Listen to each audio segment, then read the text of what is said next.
Menteri Pemuda dan Olahraga Imam Nahrawi meninjau venue bowling di Jakabaring Sport City Palembang ditemani Gubernur Sumsel Herman Deru.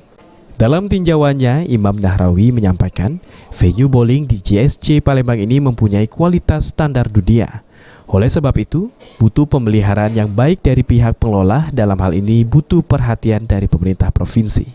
Menpora bersama Presiden RI akan terus mendorong Sumsel dalam aspek peningkatan kejuaraan maupun event olahraga dunia.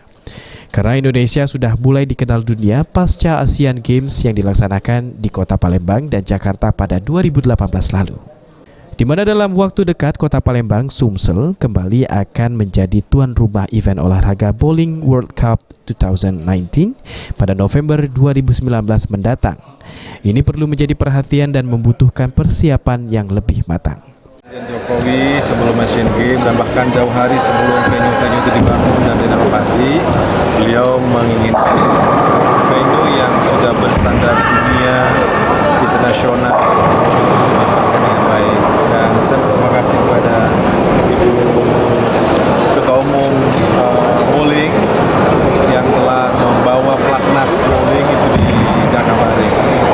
Sebuah kegiatan sekaligus contoh yang baik bahwa venue yang berstandar dunia yang dimanfaatkan sehingga para atlet kita itu terbiasa bertanding di venue-venue berstandar dunia. Ade Sunandar, PAL TV.